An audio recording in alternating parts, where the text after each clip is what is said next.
Μεγάλη εβδομάδα. Οι δρόμοι μυρίζουν λιβάνι και κερί, αλλά κάτω από το φως των καντιλιών κρύβεται ένα σκοτάδι αιώνων. Όλοι ξέρουμε την ιστορία. Ο Ιούδας ο προδότης, το φιλί, τα 30 αργύρια, η αγχώνη. Αλλά κι αν σας έλεγα ότι ο Ιούδας δεν πρόδωσε ποτέ, κι αν σας έλεγα ότι έκανε ακριβώς αυτό που του ζήτησε ο ίδιος ο Ιησούς, κι αν σας έλεγα ότι υπάρχουν ακόμα και σήμερα άνθρωποι που τον προσκυνούν κρυφά ως τον μόνο που άντεξε τη μεγαλύτερη θυσία στην ιστορία της ανθρωπότητας. Απόψε, οι απόκοσμοι ψιθυροί ανοίγουν τα απαγορευμένα βιβλία. Τα Ευαγγέλια που η Εκκλησία προσπάθησε να θάψει στην άμμο της ερήμου για 1600 χρόνια. Τα κείμενα που αν τα διάβαζες στο Μεσαίωνα, σε περίμενε η πυρά. Κρατηθείτε από την καρέκλα σας, γιατί απόψε θα ακούσετε τον πιο επικίνδυνο ψίθυρο.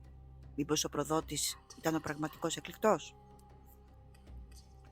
Το Ευαγγέλιο του Θωμά, τα λόγια που καίνε. Το 1945, στην έρημο της Αιγύπτου, κοντά στο Ναχ Χαμαντί, ένας αγρότης βρήκε ένα πύληνο πιθάρι. Μέσα, όχι χρυσάφι, 114 κρυφά λόγια του Ιησού. Κανένα θαύμα, καμιά ιστορία. Μόνο καθαρή, καυτή γνώση. Εδώ ο Ιησούς δεν λέει η βασιλεία είναι στον ουρανό, λέει κάτι που τρόμαξε τους επισκόπους μέχρι το μεδούλι. Η βασιλεία του Πατέρα είναι μέσα σας και γύρω σας. Μην την ψάχνετε σε κτίρια από ξύλο και πέτρα. Σκίστε ένα ξύλο και θα με βρεις εκεί. Σήκωσε μια πέτρα και θα με βρεις εκεί. Φανταστείτε τον δρόμο των πατέρων της Εκκλησίας. Αν ο Θεός είναι παντού και μέσα μας, τότε γιατί χρειαζόμαστε ιερείς, ναούς, εξουσία, δοσοληψίες? Γι' αυτό το έθαψαν στην άμμο. Για 1600 χρόνια σιωπούσε, μέχρι που το ξέθαψε η έρημος. Το Ευαγγέλιο της Μαρίας της Μαγδαληνής, η γυναίκα Απόστολος. Ένα κείμενο που δείχνει τη Μαρία Μαγδαληνή όχι ως πόρνη που μετάνιωσε, αλλά ως την αγαπημένη μαθήτρια, αυτή που γνώριζε μυστικά που οι άντρες Απόστολοι δεν άντεχαν. Υπάρχει μια σκηνή που καίει. Ο Πέτρος γεμάτος ζήλια λέει: «Γιατί ο διδάσκαλος μιλάει κρυφά μαζί της και όχι μαζί μας? Μήπως την αγαπάει περισσότερο από εμάς?» Και η Μαρία αποκαλύπτει οράματα για την άνοδο της ψυχής που οι άλλοι δεν μπορούσαν καν να φανταστούν. Εδώ είναι η βόμβα, φίλες και φίλοι. Μήπως η πρώτη πάπισσα έπρεπε να ήταν γυναίκα? Μήπως ο Ιούδας και η Μαγδαληνή ήταν οι μόνοι που πραγματικά κατάλαβαν το σχέδιο του Ιησού, ενώ οι υπόλοιποι απλά δεν έπιαναν το νόημα? Το Ευαγγέλιο του Φιλίππου, το σκανδαλώδες φιλί. Και τώρα μπαίνουμε στο ψητό. Το Ευαγγέλιο του Φιλίππου μιλάει ανοιχτά για τη σχέση του Ιησού με τη Μαγδαληνή, με τρόπο που η επίσημη εκκλησία ακόμα τρέμει. Λέει ξεκάθαρα: ο Κύριος αγαπούσε τη Μαρία περισσότερο από όλους τους μαθητές και τη φιλούσε συχνά στο στόμα. Ήταν ένα φιλί σαρκικό ή ήταν η μεταβίβαση της γνώσης, το πνεύμα που περνούσε από στόμα σε στόμα όπως τους γνωστικούς? Και τότε έρχεται η μεγάλη ερώτηση. Μήπως το Άγιο Δισκοπότηρο δεν ήταν ποτέ ένα κύπελο που έψαχνε ο Ιντιάνα Τζόουνς, αλλά η ίδια η ζωντανή γραμμή αίματος του Ιησού που κυκλοφορεί ακόμα ανάμεσά μας? Σκεφτείτε το. Το Ευαγγέλιο του Ιούδα, ο εκλεκτός προδότης. Κρατηθείτε, τώρα μπαίνουμε στο απαγορευμένο δωμάτιο. Αυτό που το Βατικανό το έχει κλειδωμένο με 7 σφραγίδες. Το Ευαγγέλιο του Ιούδα, που βρέθηκε σε άθλια κατάσταση σε σπηλιά της Αιγύπτου το 1978, λέει το αδιανόητο. Ο Ιησούς παίρνει τον Ιούδα στην άκρη και το αποκαλύπτει μυστικά που δεν είπε σε κανέναν άλλον. Του λέει: «Εσύ θα τους ξεπεράσεις όλους, γιατί εσύ θα θυσιάσεις τον άνθρωπο που με περιβάλλει». Με άλλα λόγια, ο Ιησούς ζήτησε από τον Ιούδα να τον προδώσει ώστε το πνεύμα του να ελευθερωθεί από το υλικό σώμα. Χωρίς την προδοσία δεν θα υπήρχε Σταύρος και Ανάσταση. Ο Ιούδας δεν ήταν ο κακός. Ήταν ο μόνος που άντεξε να κάνει τη βρώμικη δουλειά για να σωθεί η ανθρωπότητα. Ο μόνος που κατάλαβε το θείο σχέδιο. Γιατί ήταν ο ταμείας? Γιατί ήταν ο πιο μορφωμένος, το δεξί χέρι, όχι ο απόκληρος. Και τώρα η μεγάλη συνωμοσία. Γιατί η Εκκλησία έκαψε αυτά τα κείμενα? Τι φοβήθηκαν οι πατέρες της πρώτης Οικουμενικής Συνόδου? Μήπως φοβήθηκαν ότι αν βγει η αλήθεια θα κατέρεε όλο το οικοδόμημα της ενοχής και της μετάνοιας? Λένε ότι στα υπόγεια του Βατικανού υπάρχει το χρονοβίζεο, είναι μια υποτιθέμενη συσκευή ταξιδιού στο χρόνο, παρατήρησης του παρελθόντος, η οποία σύμφωνα με το Βενεδικτίνο μοναχό πατέρα Παλέρτζινο Ερνέτη, τη δεκαετία του 1950 μπορούσε να προβάλλει ιστορικά γεγονότα. Η συσκευή υποτίθεται ότι λειτουργούσε ανιχνεύοντας την ηλεκτρομαγνητική ακτινοβολία και τους ήχους που άφησαν πίσω τους τα περασμένα γεγονότα, προβάλλοντάς τα σε μια οθόνη σαν τηλεόραση. Αν οι πάπες είδαν τον Ιησού να αγκαλιάζει τον Ιούδα μετά το φιλί, θα μας το έλεγαν ποτέ? Ποτέ. Γιατί θα γκρεμιζόταν η θρησκεία της ενοχής. Και εδώ αρχίζει το πραγματικό ψυχολογικό θρίλερ. Υπάρχουν δύο Ιούδες στους μαθητές. Ο Ιούδας ο Ισκαριώτης, ο κακός, ο προδότης, αυτός με το πουρκί των 30 αργυρίων. Το όνομα Ισκαριώτης πιθανότατα σημαίνει άνθρωπος από την Κεριώθ. Ο Ιούδας ο Θηδαίος, ο καλός, ο Άγιος Ιούδας, προστάτης των απελπισμένων υποθέσεων και των χαμένων αιτιών. Γιατί τον λένε μόνο Θηδαίο? Γιατί μετά την προδοσία το όνομα Ιούδας λερώθηκε πολύ, που οι χριστιανοί άρχισαν να τον αποκαλούν μόνο με το παρατσούκλι του για να μην τον μπερδεύουν. Και τώρα η θεωρία που θα σας αφήσει κάγκελο. Μήπως υπήρχε μόνο ένας Ιούδας και η Εκκλησία τον έσπασε στα δύο? Έναν καλό για να τον προσκυνάμε και έναν κακό για να έχουμε κάποιον να μισούμε? Γιατί ο Άγιος Ιούδας ήταν προστάτης των αδύνατων περιπτώσεων? Μήπως γιατί η πιο αδύνατη περίπτωση ήταν να καθαρίσει το όνομα του Ισκαριώτη? Πόσοι από εσάς έχετε πάει να ανάψετε κερί στον Άγιο Ιούδα το Θηδαίο και νιώσατε ένα ρίγος? Μήπως, χωρίς να το ξέρετε, προσευχόσασταν στον άλλο Ιούδα? Πώς τους ξεχωρίζουμε στις εικόνες? Ο ένας κρατάει πουγγί, τα αργύρια, ο άλλος ράβδο ή εικόνα του Χριστού. Μήπως τα 30 αργύρια ήταν μια παρεξήγηση μεταξύ των δύο? Στην Ελλάδα η αιμονή του Αγίου Ιούδα Θηδαίου στην Κερατέα δέχεται χιλιάδες ανθρώπους που ορκίζονται ότι σώθηκαν από το πουθενά. Η επίσημη εκκλησία κρατάει αποστάσεις. Γιατί? Μήπως φοβούνται ότι η δύναμη αυτού του Αγίου πηγάζει από κάτι πολύ παλιότερο? Ο Άγιος Ιούδας είναι ίσως ο πιο παρεξηγημένος και ταυτόχρονα ο πιο επικίνδυνος Άγιος για όσους δεν ξέρουν πώς να τον πλησιάσουν. Η λατρεία του μοιάζει περισσότερο με συμφωνία παρά με προσευχή. Υπάρχει παράδοση της προσευχής των 9 ημερών. Διαβάζεις την προσευχή 9 φορές την ημέρα, για 9 συνεχόμενες ημέρες και αφήνεις 81 αντίγραφα σε εκκλησία. Αν ξεκινήσεις και σταματήσεις στη μέση, λένε ότι η τύχη γυρίζει ανάποδα. Είναι πνευματική δέσμευση. Αν αθετείς την υπόσχεση στον Ιούδα, οι συνέπειες είναι τρομακτικές. Μήπως η κατάρα του Ισκαριώτη κυνηγάει ακόμα και τον Θαδαίο? Όταν όλοι οι άλλοι Άγιοι σου κλείνουν την πόρτα, όταν η επιστήμη σηκώνει τα χέρια, τότε ψιθυρίζεις το όνομα του Ιούδα. Αλλά προσέξτε, ποιον Ιούδα καλείται στο σκοτάδι. Κρατηθείτε από την καρέγκλα σας, φίλες και φίλοι. Τώρα μπαίνουμε στο πιο απαγορευμένο δωμάτιο ολόκληρου του επεισοδίου. Αυτό το κείμενο το Βατικανό το έχει κλειδωμένο με 7 σφραγίδες στα υπόγειά του. Γιατί? Γιατί εδώ Ιησούς δεν μιλάει στους 12. Μιλάει μόνο στον Ιούδα Ισκαριώτη και το αποκαλύπτει μυστικά που κανένας άλλος άνθρωπος δεν έχει δει ποτέ. Το Ευαγγέλιο του Ιούδα είναι ένας γνωστικός πάπυρος του 2ου αιώνα, γραμμένος αρχικά στα ελληνικά. Σώθηκε σε κοπτική μετάφραση. Ανακαλύφθηκε γύρω στο 1978 σε μια σπηλιά κοντά στο Ελ Μινία της Αιγύπτου, μέσα σε ένα κώδικα που ονομάστηκε Κόντεξ Ταχάος.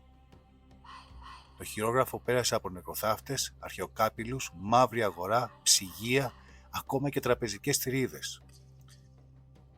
Όταν το είδε ο ειδικός Ροντόλφ Κάζερ το 2001, λέει ότι έβγαλε μία κραυγή.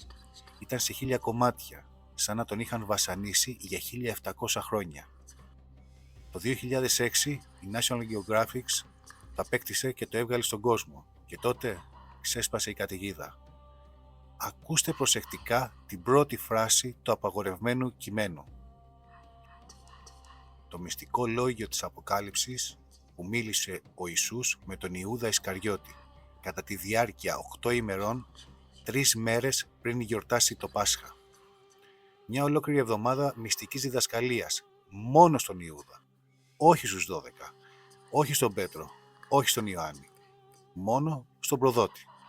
Και όλα αυτά 3 μέρες πριν το Πάσχα, δηλαδή ακριβώς πριν από τη μεγάλη προδοσία που όλοι ξέρουμε. Φανταστείτε, ενώ οι άλλοι μαθητές κοιμόνταν ή έκαναν ευχαριστία χωρίς να καταλαβαίνουν τίποτα, ο Ιησούς έδινε στον Ιούδα τα πιο βαθιά μυστήρια του σύμπαντος.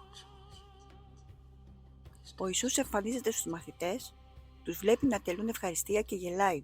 Γελάει δυνατά. Δεν το κάνετε από δική σας θέληση, τους λέει, αλλά επειδή έτσι δοξάζεται ο Θεός σας. Και μετά τους ρωτάει, πώς με γνωρίζετε? Οι μαθητές δεν μπορούν να σταθούν μπροστά του. Μόνο ο Ιούδας μπορεί. Μόνο αυτό σηκώνεται και λέει, ξέρω ποιος είσαι και από πού προέρχεσαι. Έρχεσαι από το αθάνατο αιώνα τον Βαβυλό και από αυτόν που σε έστειλε, του οποίου το όνομα δεν είμαι άξιος να προφέρω. Ο Ιησούς τον παίρνει παράμερα και του λέει, απομακρύσου από τους άλλους και θα σου πω τα μυστήρια της Βασιλείας. Όχι για να πας εκεί, αλλά για να θρηνήσεις πολύ. Και μετά αρχίζει η μεγάλη αποκάλυψη. Ο Ιησούς μιλάει για την πραγματική κοσμολογία, τον ανώτερο άγνωστο Θεό, τους κατώτερες άρχοντες, τους αρχάγγελους που δημιούργησαν τον υλικό κόσμο, τον Σακλά, μια από τις ονομασίες του δημιουργού, του ψεύτικου Θεού της Παλιάς Διαθήκης, και τη μεγάλη γενεά Σιθ, την άφθαρτη γενεά που προϋπάρχει του κόσμου. Οι άλλοι μαθητές λατρεύουν λάθος Θεό, προσφέρουν θυσίες στο Σακλά, δεν καταλαβαίνουν τίποτα. Μόνο ο Ιούδας καταλαβαίνει. Και τότε έρχεται η φράση βόμβα που έκανε όλο το χριστιανικό κόσμο να τρέμει. Αλλά εσύ θα τους ξεπεράσεις όλους, γιατί εσύ θα θυσιάσεις τον άνθρωπο που με ενδύει, τον άνθρωπο που με φέρει, που με ντύνει. Δεν είναι προδοσία, είναι εντολή. Ο Ιησούς ζητάει από τον Ιούδα να παραδώσει το υλικό σώμα, το ένδυμα που φοράει, το αληθινό πνευματικό του εγώ, ώστε το πνεύμα να ελευθερωθεί από την ύλη. Χωρίς αυτή τη θυσία δεν μπορεί να επιστρέψει στον αληθινό Θεό. Ο Ιούδας βλέπει ένα όραμα, τον εαυτό του να λιθοβολείται από τους άλλους μαθητές, αλλά μετά να στέκεται σε ένα μεγάλο σπίτι, με μεγάλους ανθρώπους. Ο Ιησούς του λέει ότι παρερμήνευσε το όραμα και του δίνει ακόμα μεγαλύτερη αποκάλυψη. Στο τέλος ο Ιούδας υψώνει τα μάτια του και βλέπει ένα φωτεινό σύννεφο. Μπαίνει μέσα. Και όσοι είναι κάτω ακούν μια φωνή από το σύννεφο να λέει για τη μεγάλη γενεά. Είναι σαν μεταμόρφωση του Ιούδα, αντίθετα από τη μεταμόρφωση του Ιησού στα κανονικά Ευαγγέλια. Και μετά ο Ιούδας παραδίδει τον Ιησού όπως αυτοί ήθελαν. Παίρνει τα χρήματα, αλλά στο κείμενο δεν υπάρχει καμία τύψη, καμία αγχώνη. Ο Ιούδας εκτελεί το σχέδιο. Είναι ο 13ος. Αυτός που στέκεται πάνω από τους 12. Αυτός που θα κυβερνήσει τον νέο κόσμο μετά την πτώση των αρχόντων. Φανταστείτε το. Ο Ιησούς γελάει με τους μαθητές που νομίζουν ότι το λατρεύουν σωστά και μόνο στον Ιούδα λέει την αλήθεια. Σου έχω πει τα πάντα. Γιατί η Εκκλησία το μίσησε τόσο? Γιατί εδώ δεν υπάρχει Ανάσταση σώματος, δεν υπάρχει λύτρωση μέσω αίματος για τις αμαρτίες. Υπάρχει γνώση που ελευθερώνει το πνεύμα από τη φυλακή της ύλης. Και ο Ιούδας δεν είναι ο κακός, είναι ο μόνος που άντεξε να κάνει τη θυσία που ζήτησε ο διδάσκαλος. Μήπως γι' αυτό τον ονόμασαν προδότη? Γιατί αν η ιστορία είναι αληθινή, τότε οι άλλοι μαθητές απλά δεν έπιαναν το νόημα. Και η Εκκλησία κτίστηκε πάνω στην ενοχή και στη μετάνοια, όχι πάνω στην απόλυτη γνώση. Και τώρα η πιο απόκοσμη ερώτηση. Αν ο Ιούδας μπήκε στο φωτεινό σύννεφο και άκουσε τη φωνή, πέθανε ποτέ πραγματικά? Ή έγινε ο φύλακας, ο περιπλανόμενος, αυτός που ακόμα ψιθυρίζει τα μυστικά σε όποιον μπορεί να ακούσει? Αυτή τη μεγάλη εβδομάδα, όταν βλέπετε το φιλί στην εικόνα, μην βλέπετε προδοσία. Δείτε το τελευταίο μυστικό φιλί της γνώσης, το φιλί που μόνο ο Ιούδας άντεξε να δώσει. Θα τους ξεπεράσεις όλους. Και αν νιώθετε ρίγος, δεν είναι τυχαίο. Είναι ο ψίθυρος του Ιούδα που προσπαθεί να βγει από την άμμο μετά από 1700 χρόνια. Και τώρα το απόλυτο φινάλε. Η επίσημη ιστορία λέει ότι κρεμάστηκε από τύψεις. Αλλά τα απόκριφα και οι παλιές παραδόσεις λένε κάτι πολύ πιο τρομακτικό. Ο Παπίας, μαθητής του Ιωάννη, περιγράφει ότι ο Ιούδας δεν πέθανε αμέσως. Έζησε σαν ζωντανό παράδειγμα φρίκης. Φούσκωσε τόσο πολύ που δεν χωρούσε σε δρόμους που περνούσε άμαξα. Τα μάτια του χάθηκαν μέσα στο πρισμένο κεφάλι. Το σώμα του έβγαζε μυρωδιά που δεν άντεχε άνθρωπος. Στο τέλος, έσκασε κυριολεκτικά και το χωράφι δηλητηριάστηκε για πάντα. Άλλη εκδοχή. Ο Ιούδας έγινε αθάνατος. Ο περιπλανούμενος Ιούδας γυρίζει τη γη εδώ και 2.000 χρόνια, κρυμμένος στις σκιές, περιμένοντας τη Δευτέρα παρουσία για να ζητήσει συγχώρεση. Μήπως οι τρελοί που λένε ιστορίες σε σπηλιές ή σε δρόμους έχουν δει έναν κουρελί γέροντα να ψιθυρίζει μυστικά? Μήπως ο Ιούδας κυκλοφορεί ακόμα ανάμεσά μας? Στο ίδιο το Ευαγγέλιο του Ιούδα, ο θάνατός του δεν είναι τιμωρία, αλλά πύλη. Ανεβαίνει σε φωτεινό σύννεφο και αλλάζει διάσταση. Πέθανε όντως? Ή έγινε ο φύλακας των μυστικών που εμείς δεν επιτρεπόμαστε να ξέρουμε? Φίλες και φίλοι, νομίζατε ότι τα απόκριφα Ευαγγέλια πέθαναν στην άμμο της Αιγύπτου? Ή ότι η Εκκλησία τα έκαψε όλα και τελείωσε η ιστορία? Λάθος. Τα μυστικά δεν πεθαίνουν ποτέ, μεταμορφώνονται, κρύβονται και σήμερα τον 21ο αιώνα υπάρχουν άνθρωποι που συνεχίζουν να ψιθυρίζουν τα λόγια του Ιούδα στο σκοτάδι. Δεν μιλάνε πια σε σπηλιές της ερήμου, έχουν ιστιοσελίδες, ναούς, διαδικτυακές κοινότητες, ακόμα και ιερείς με αποστολική διαδοχή. Είναι οι σύγχρονες γνωστικές αιρέσεις, οι κρυφοί απόγονοι των αρχαίων γνωστικών που η Εκκλησία προσπάθησε να εξαφανίσει. Και ξέρετε τι είναι το πιο τρομακτικό? Πολλοί από αυτούς βλέπουν τον Ιούδα όχι ως προδότη, αλλά ως αρχάγγελο της θυσίας. Τον προσκυνούν κρυφά ως τον μόνο μαθητή που κατάλαβε πραγματικά το σχέδιο του Ιησού. Τον αποκαλούν ο εκλεκτός, ο μοναδικός που άντεξε, ο φύλακας του μυστικού φιλιού. Πώς είναι δυνατόν αυτό να συμβαίνει σήμερα? Ακούστε προσεκτικά. Πρώτη και πιο γνωστή, η Εκκλέσια Γνώστικα στο Λος Άντζελες.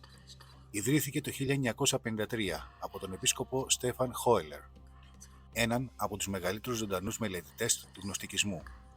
Έχουν πραγματικούς ναούς, τελετές με λιβάνι και κεριά, βαφτίσεις και ευχαριστίες, αλλά με τη γνωστική σφραγίδα. Διαβάζουν το Ευαγγέλιο του Θωμά, της Μαρίας, του Φιλίππου και του Ιούδα σαν ιερές γραφές. Και ναι, ο Ιούδας έχει τιμητική θέση. Δίπλα της, η Ιωαννίτικη Αποστολική Εκκλησία. Ισχυρίζονται ότι κρατάνε την πραγματική γραμμή από τον Ιωάννη τον Βαπτιστή και τον Απόστολο Ιωάννη. Είναι γνωστικοί, εσωτερικοί χριστιανοί, με ιερείς και ιέρειες. Έχουν κοινότητα σε Καναδά, Αμερική, Ευρώπη. Μιλάνε για γνώση, τη μυστική γνώση που ελευθερώνει την ψυχή από το δημιουργό του υλικού κόσμου. Και για κάποιους από αυτούς, ο Ιούδας ήταν ο μόνος που βοήθησε τον Ιησού να σπάσει τα δεσμά της ύλης. Υπάρχει και η γνωστική Καθολική Εκκλησία, που συνδέεται με το διάσημο τάγμα του Ανατολικού Ναού και τον Άλιστερ Κρόουλι. Εδώ τα πράγματα γίνονται πιο σκοτεινά, τελετές με σεξουαλική μαγεία, γνωστική μάζα και μια πιο ελευθεριακή προσέγγιση. Δεν είναι όλοι τους Ιουδαϊστές, αλλά πολλοί βλέπουν τον προδότη ως σύμβολο επανάστασης ενάντια στον ψεύτικο Θεό του κόσμου. Και φυσικά οι Μανδέοι, οι μόνοι που επιβίωσαν από την αρχαιότητα μέχρι σήμερα. Λίγες δεκάδες χιλιάδες στο Ιράκ και το Ιράν. Δεν δέχονται τον Ιησού ως Μεσσία, λατρεύουν τον Ιωάννη τον Βαπτιστή και κρατάνε ζωντανή μια καθαρή γνωστική παράδοση. Με βαφτίσματα σε τρεχούμενα νερά. Είναι σαν ζωντανό απολίθωμα από το 2ο αιώνα. Αλλά η πραγματική βόμβα είναι η μικρότερη, πιο κρυφή κύκλη. Υπάρχουν μυστικές αδελφότητες που φορούν κρυφά το σύμβολο του Ιούδα. Ένα πουγγί με 30 αργύρια ή ένα σπασμένο σταυρό. Τον αποκαλούν αρχάγγελο της θυσίας, το μοναδικό που δέχτηκε την κατάρα για να σωθεί ο κόσμος. Δεν είναι χωρίς τον Ιούδα, δεν θα υπήρχε σταύρωση, άρα δεν θα υπήρχε ανάσταση. Άρα αυτός ήταν ο μεγαλύτερος ήρωας, όχι ο κακός. Μερικοί πιστεύουν ότι ο Ιούδας δεν πέθανε ποτέ, ότι έγινε αθάνατος, ο περιπλανόμενος Ιούδας, και γυρίζει ακόμα ανάμεσά μας, περιμένοντας τη Δευτέρα παρουσία για να αποκαλυφθεί. Σήμερα, σε εποχή ίντερνετ και meetup groups, βρίσκεις δεκάδες groups, κάποιοι συνδυάζουν γνωστικισμό με New Age, ψυχολογία Jung, ακόμα και πολιτικές ιδέες. Και εδώ έρχεται το μεγάλο ερώτημα που θα σας αφήσει άϊπνους. Γιατί η επίσημη εκκλησία εξακολουθεί να κρατάει αποστάσεις? Γιατί ακόμα και σήμερα όταν κάποιος μιλάει ανοιχτά για το Ευαγγέλιο του Ιούδα, πολλοί το θεωρούν βλαστημία? Μήπως φοβούνται ότι αν οι άνθρωποι μάθουν την άλλη πλευρά, θα καταρρεύσει όλο το οικοδόμημα της ενοχής και της μετάνοιας που χτίστηκε πάνω στον κακό Ιούδα? Μήπως οι σύγχρονοι γνωστικοί είναι οι μόνοι που τολμούν να ακούσουν τον πραγματικό ψήθυρο του προδότη? Κι αν κάπου εκεί έξω, σε κάποιο κρυφό κύκλο, κάποιος ψιθυρίζει ακόμα το όνομά του με σεβασμό, μήπως εσείς θα τολμούσατε να ακούσετε? Φίλες και φίλοι, αυτή τη μεγάλη εβδομάδα, όταν θα βλέπετε την εικόνα της προδοσίας, σταματήστε για λίγο. Σκεφτείτε, πόσοι από εμάς θα είχαμε τη δύναμη να γίνουμε ο κακός για να σωθούν οι άλλοι?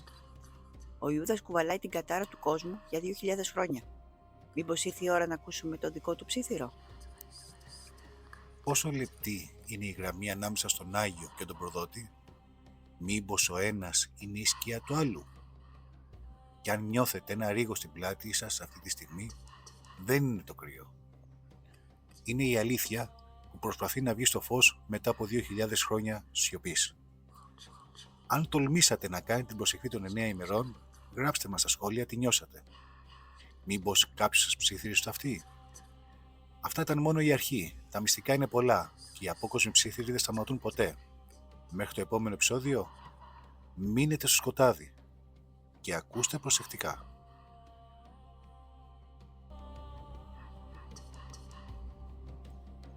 Οι ψίθυροι λένε την αλήθεια.